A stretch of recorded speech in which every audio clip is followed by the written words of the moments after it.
Hey everyone, Effie here. Today I'm going to show you how I made this card using our pretty Plumeria stamp set. So we're going to be doing some watercoloring and embossing.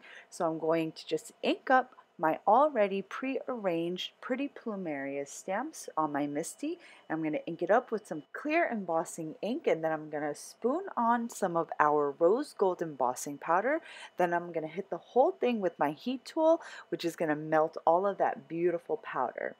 Next, I'll be doing some wet and wet watercoloring with some Ken Oliver color bursts. So I'm going to start off by wetting the area that I plan on painting with some clean water first, and then I'm just going to start dropping in a little bit of my orange color burst. I think I'm using marigold or tangerine color burst, and then after I have blended a little bit of that orange into the base layer for my Plumeria, I'm going to add a touch of fuchsia color burst to the centers of my Plumeria florals. Now I'm using two different aqua brushes to paint. I use one fine tip brush, which I dip into the powder, and then I also use that to apply the pigment onto my watercolor paper. Then I use a second clean brush to blend that color out.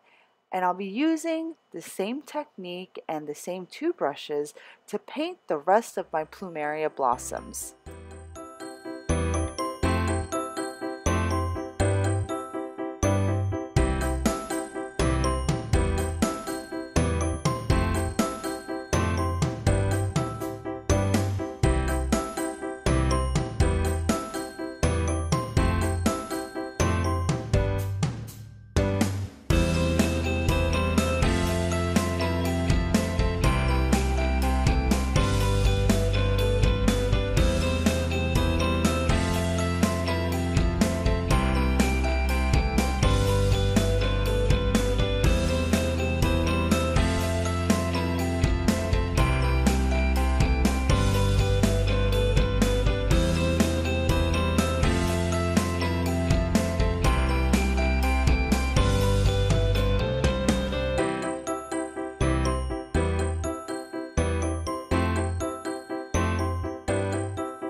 Once my panel was dried, I just cut out masks from our pretty Plumeria coordinating dies, and I just cut the shapes out onto some regular scrap paper. I'm using just regular printer paper. So once I cut the shapes out, I applied them over the coordinating images using some temporary adhesive. Then I mixed a little bit of the fuchsia watercolor onto an acrylic block and then splattered that watercolor onto the panel. Then I carefully peeled up those masks. Make sure you don't smudge any of those splatters because at this point they are still wet. So once I carefully peeled up all the masks, I took the largest die from our double stitch rectangles small die collection. The largest die in this collection will cut your panel out to a size that is slightly smaller than an A2 panel. Once my panel was cut out, I just stamped the sentiment using some of our noir die blacking. Just ignore the flamingo that was on my craft table because I was going to use it for this card, and then I decided to change my mind in the middle of the process. So here is my completed card and video. I hope you all enjoyed today's project. Thank you so much for watching. I will see you next time.